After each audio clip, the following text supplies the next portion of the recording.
Halo Sobat Bacot, jumpa lagi nih dengan kita Bacotin FPL Podcast Indonesia. Yo, Gimana nih? Gila, gua berhasil lolos dari jurang kesuraman. Yo, emang kenapa?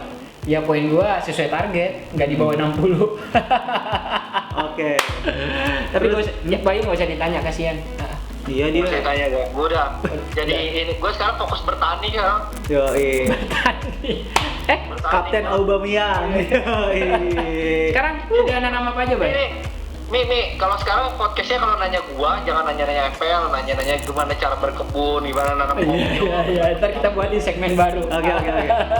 Segmen bertani ini ya. Menanam alpukat gitu. Menanam alpukat. Oke, langsung aja.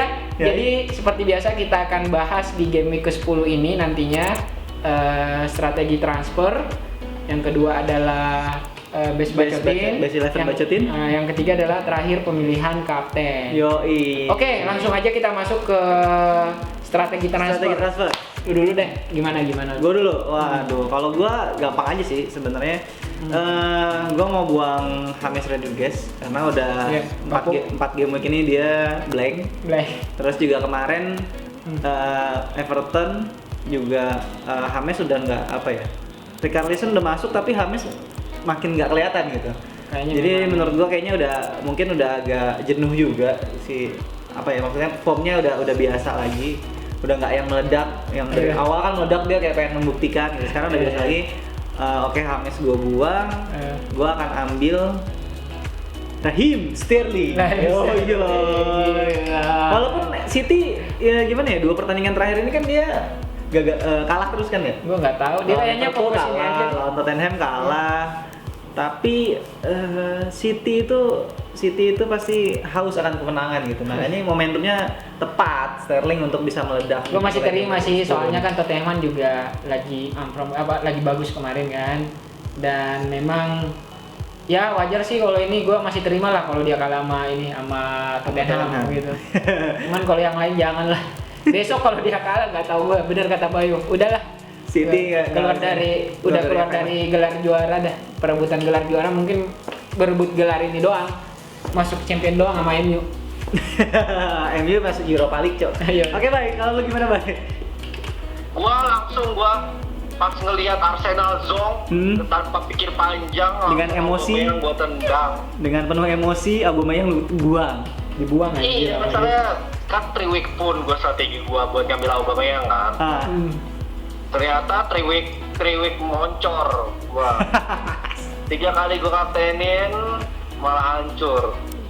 Ya tapi gua pelajarannya yang memang musim ini Arsenal buat open play jelek banget sih. Makanya kemarin gue saranin kalau belum punya mending gak usah ambil kan.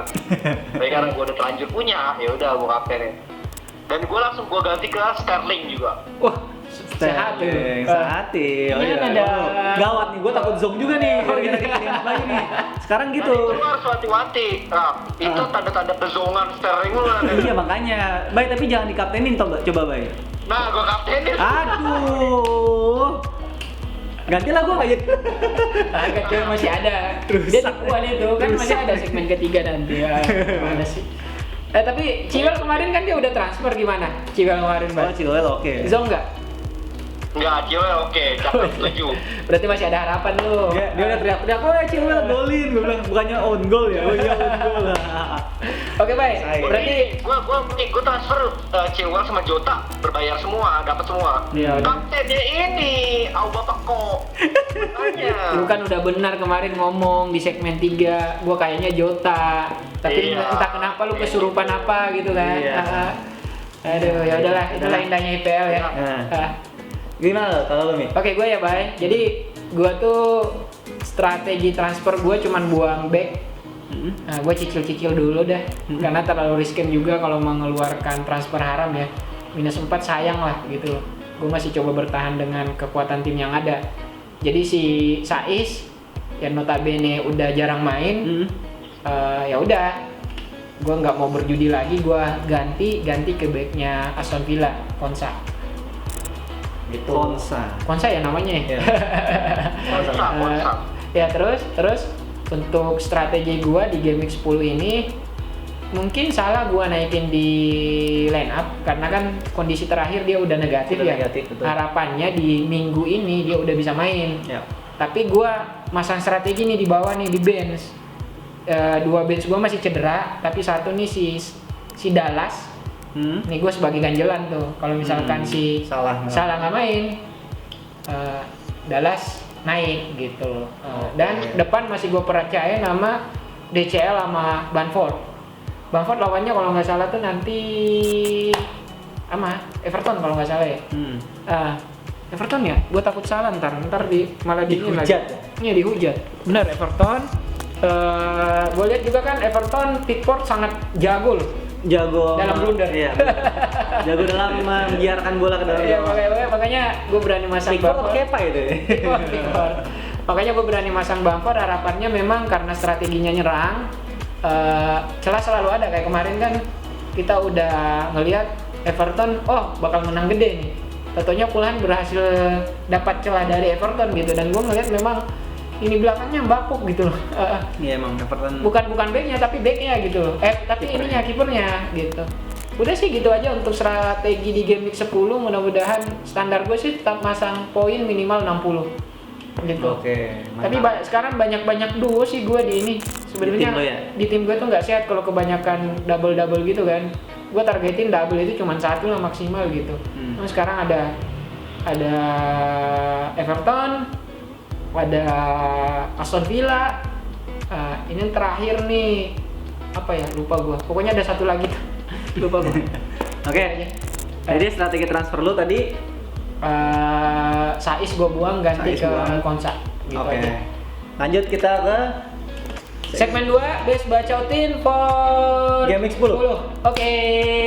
Nah, kita di segmen kedua ini kita memakai formasi 3-4-3. 3-4-3. Nah, tapi sebelumnya ya, kita kasih lihat dulu hasil penerawangan kita di game week 9. Di best game 11 kita, hasilnya, resultnya. Jadi kemarin itu kita berhasil mengumpulkan poin 71-an lah ya. 71 dengan kondisi satu pemain kita masih belum main saat ini, saat kita rekaman ini. Iya, si Dan. Cuman Crystal ya Palace udahlah, 71 itu udah lumayan angka yang bagus lah menurut gua.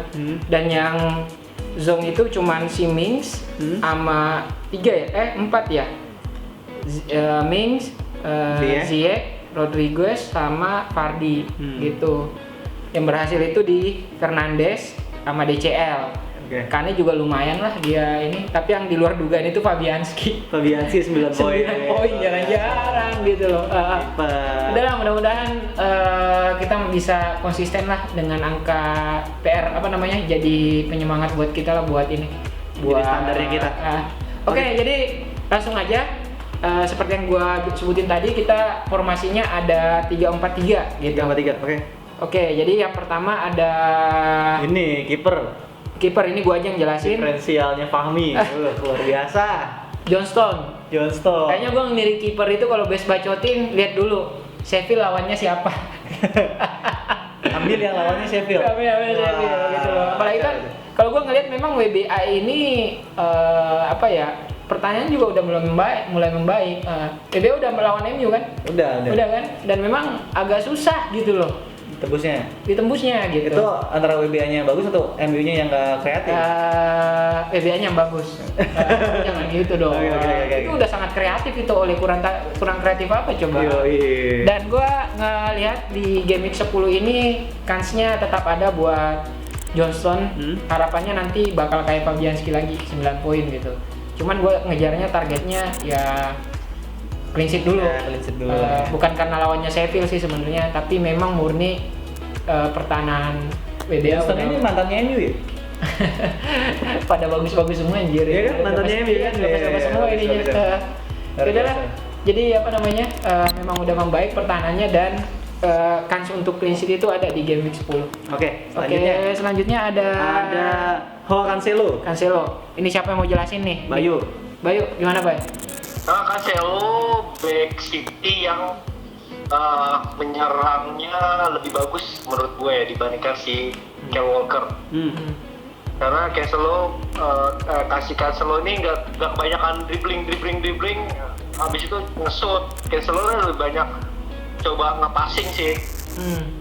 Dan besok lawannya Burnley, selain kita ngeliat dia attacking, kayaknya lawan Burnley yang lagi blow on dan butuh menang di kandang, ya gila masa iya kemasukan lagi.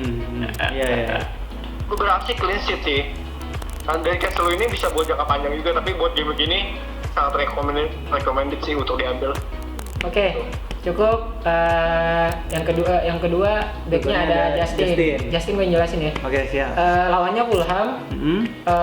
Fulham juga memang bagus sih serangannya. Terbukti kemarin kan Everton ada celah gitu loh, berhasil dimanfaatkan juga. Tapi untuk Leicester ini waktunya untuk bangkit gitu loh. Iya.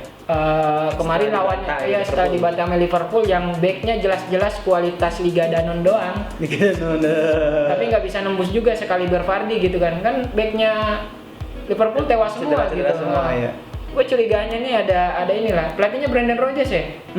Oh iya. Kayaknya masih belum move on. Kayaknya dia nggak tega mau main serius. Tapi memang gue ngeliat Fulham untuk lawan Leicester, gue ngeliat kas Leicester itu lagi walaupun dibantai sama Liverpool, tapi ini kan buat bangkit gitu loh. Lawannya juga Fulham. Justin, gue nggak berharap clean sheet, tapi dia assist. Dia gue ngeliat juga permainannya kadang naik juga gitu loh. Umpan silangnya juga bagus gitu loh. Harapannya sih seperti itu gitu. Gue nggak ngejar clean sheet-nya, tapi ngejar assist-nya gitu. Dan kasnya ada di game week 10. Terakhir back kita ada Robertson. Bayu, gimana Bay? Robertson pemain back kiri terbaik di dunia dan akhirat. Chilwell Joy. Siapa coba? Chilwell lah. Dia back tengah ya? Robertson nggak lihat kemarin mainnya. Lu belum ketemu ini Ortisan Salosa lu. Iya, Ortisan Salosa. Sama Osa Saha ya? Iya, Osa saya striker aja. Oke, lanjut Robertson. Nih Robertson nih sebenarnya sih blessing disguise ya. Oke. TA nggak ada, Robertson tuh lebih menyerang, lebih dari serangan kiri, sedangkan Milner nggak terlalu banyak overlap. Jadi Robertson paling sering banyak. Dan Robertson ini yang paling sering ngasih assist, back yang paling sering ngasih assist. Dan besok lawan Brighton, di mana kehilangan manusia kuning yang menjadi manusia merah. yang makanan jadi manusia merah. Dia hipster banget ya, orang-orang warna-warni dia putih. Orang-orang putih dia warna merah. Hipster anjir, hipster lamte. Dan kayaknya Robertson nih lebih berpotensi buat lawan Brighton kan, kehilangan Lampe juga. Iya, bingung lah sebenarnya Brighton kehilangan Lampe itu. Sip. Oke. Untuk midfielder, kita ada 4 midfielder. Yang pertama andalan, the one and only, penalty taker, Bruno Fernandes. Pemilik titik putih. Iya, sang pemilik titik putih. Lu jangan gitu. Faktanya, peraih penalti yang paling banyak di musim ini itu Leicester. Ya. Kenapa Fernandes yang lu ini? MU enggak, soalnya Leicester kalau gagal nggak diulang. Kalau MU gagal diulang. Itu gitu ya. Enggak, soalnya yang penalti pas udah peluit akhir, ya itu. Iya, dia juga udah peluit akhir masih itu penalti. Lu jangan gitu. Habis lu satu segmen kita ngomongin MU. Jangan terjebak di sini lah. Nanti kita ngobrolin lain. Gue pembelaan. Fernandes walaupun ya kelihatannya kita berharap dari penalti, sebenarnya dia banyak create chance loh. Dia paling konsisten, gue akuin memang. Tapi teman-temannya, apalagi Martial, jauh banget dengan. Martial kacau ya musim ini. Oke, gue jelasin dulu Bay masalah Fernandes. Kenapa kita pilih Fernandes? Memang benar kata Bayu, yang paling konsisten dia gitu loh. Dan kemarin sih memang gue ngelihat pergerakan Martial itu sebelum game 9 juga bagus. Harapannya dia masih bisa nusuk gitu loh. Tapi di game 9 entah ada perubahan setinggi lagi sama Ole apa gimana, seakan hilang gitu loh Martialnya gitu. Dan Rashford juga kehilangan sentuhan gitu. Jadi yang perlu dilatih lagi itu, diasah lagi tuh konsistennya si Rashford sama Martial gitu. Karena gua rasa sayang banget sekelas Bruno maju ke depan itu sia-sia, paham nggak lu gimana lu? Udah ngasih makan. Depannya nggak asik ya. Gitu loh. Okay. Masih sangaran tahun lalu lah.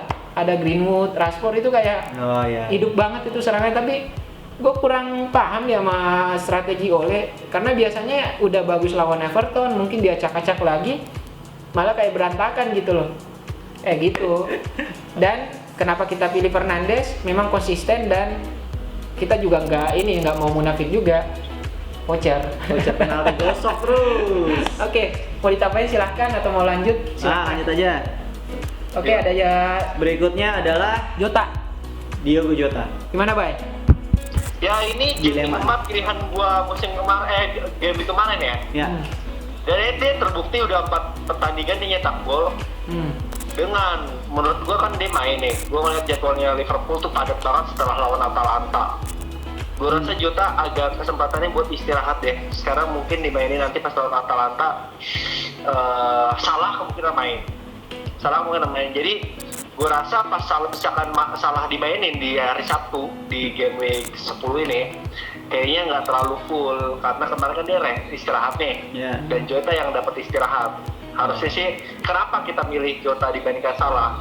Selain budget dan juga dia lagi on fire dan ngelihat jadwal padatnya Liverpool kayaknya Jota yang dapat istirahat untuk lawan Atalanta itu sih pilihan. Iya. Dan Soalnya kan dia main terus ya. Dan gue ngeliat juga Klopp juga nggak mau ngelewatin Jota di di fase-fase on fire-nya ini gitu. Iya. Masa-masa on fire. Iya. Oke, cukup, Bay. Kemudian lanjut Sterling, lu jelasin dah dari tadi lu nggak host doang kan. Gue padahal diem-diem aja bisa jelasin.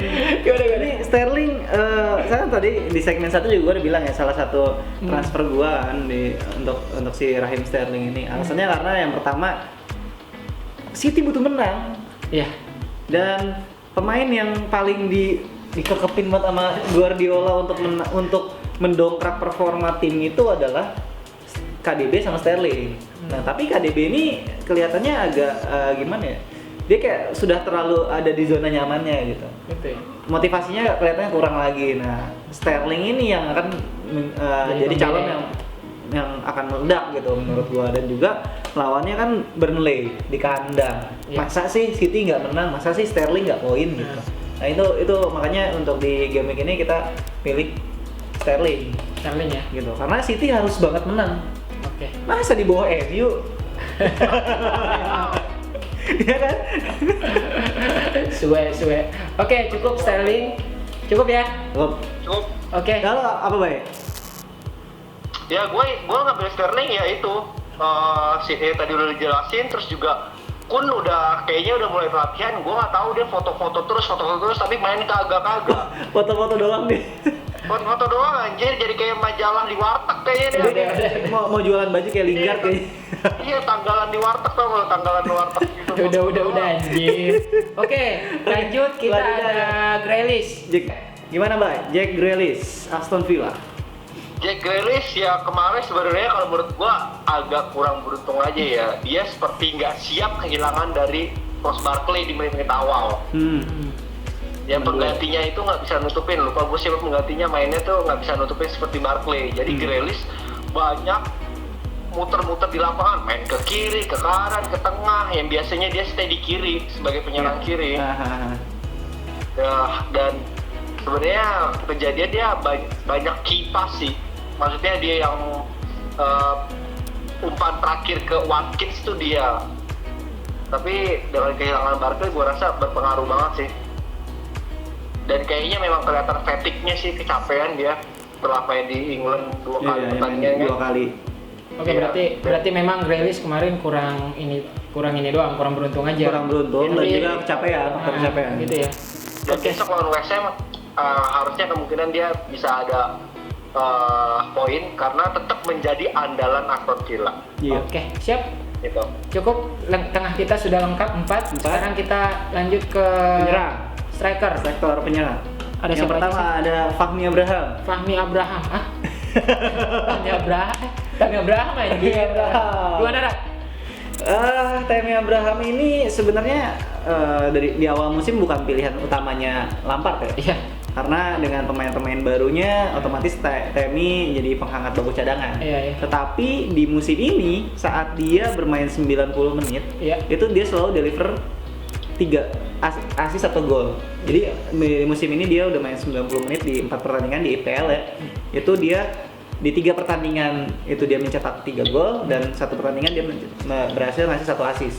Dan juga dari skema permainannya Chelsea itu enak banget lah sih untuk si Abraham ini. Buktinya kemarin itu sempet dia hampir nyetak 1 gol lagi, umpan dari Ziyech yang luar biasa itu sundulan, tapi berhasil ditepis sama kipernya. Itu menurut gua dengan peluangnya banyak gitu untuk Abraham. Nah, bedanya kalau sama Werner, kalau Werner ditaruhnya di tengah jadiin CF, Abrahamnya di take out, itu Werner nggak bisa sekuat Abraham untuk adu body dengan back lawan gitu. Jadi Abraham ini menjadi opsi yang sebenarnya dengan banyaknya cedera pemain Chelsea, Abraham ini malah menjadi suatu pembeda gitu. Malah jadi bagus gitu, ada pusat serangannya di si Abraham. Kita dibilang berjudi juga sih, soalnya kan lawannya Tottenham. Tapi lihat dan saksikan aja, tunggu gitu. Soalnya Abraham juga gue lihat pergerakannya udah lumayan bagus kemarin. Pergerakannya bagus, cari ruangnya bagus gitu. Memang mungkin yang ngebuka Werner, penyelesaian ada di dia gitu. Bisa jadi juga bakal terulang lagi di Tottenham. Dan dia juga bukan tipikal yang selfish player ya. Kadang dia masih sering ngasih umpan-umpan enak gitu buat teman-temannya. Jadi kayak mau berbagi gol gitu. Nah, itu yang bisa membuat peluang dia untuk. Dan gue ngeliat juga untuk starter dia masih ada karena lagi pada cedera juga kan pemainnya. Dan gue rasa juga Lampard nggak berani berubah formasi juga soalnya kan udah padu juga nih, lawannya juga Tottenham. Terlalu berisiko lah, apalagi dia udah lumayan di puncak ya, udah lumayan di papan atas kan ya. Udah dekat ya, jauh lah dari MU lah. Chelsea juga nggak mau kehilangan banyak poin lah gitu. Masih. Oke. Selanjutnya kita ada Jamie Vardy, gimana Bay? Kirain lu mau jelasin. Vardy Gue udah lah. lawannya Fulham. Yang serangan sebenarnya bagus Fulham. Serangannya sebenarnya bagus. Tapi pertahanannya masih kemarin aja si DCL kan bisa 2 gol. DCL yang ibaratnya baru naik, dan Vardy yang harusnya lebih senior, lebih pengalaman, lawan Fulham yang berani menyerang hitungannya ya. Tim yang paling berani menyerang si Fulham. Kayaknya Vardy ada kemungkinan untuk nyekor, cetak poin. Oke, sip. Terakhir ada DCL. ini one and only, siapa lagi DCL? Gue aja jelasin DCL karena gue juga punya DCL. Sama halnya kemarin, Everton lagi bagus fixture-nya. Terus full team juga, walaupun kemarin James sempat kehilangan sentuhan apa gimana lah. Tapi karena gini, karena si James mainnya di posisi 10 kemarin strateginya. Si Iwobi jadi sayap gitu sih. Iya, ada perubahan strategi. Cuman gue lihat memang hadirnya Richarlison ini memberi sesuatu yang berbeda di Everton gitu. Dan gue rasa memang untuk game week ke-10 ini DCL masih bisa berkontribusi membuahkan gol gitu. Oke. Klinikal banget lah. Sip. Kaptennya siapa nih? Jangan gue milih kapten. Gitu ya. Gue lagi. Kalau dari gue kan kemarin nih, udah Bruno kan. Dari tim kita sih sebenarnya pilihannya banyak sih ya. Kita bisa Bruno, bisa Sterling, bisa Vardy, tapi pilihan kita akan ada di Dominic Calvert-Lewin. Oke, sip. DCL. Oke, mungkin itu segmen kedua kita. Kita lanjut sekarang ke pemilihan kapten. Segmen 3. Tunggu dulu.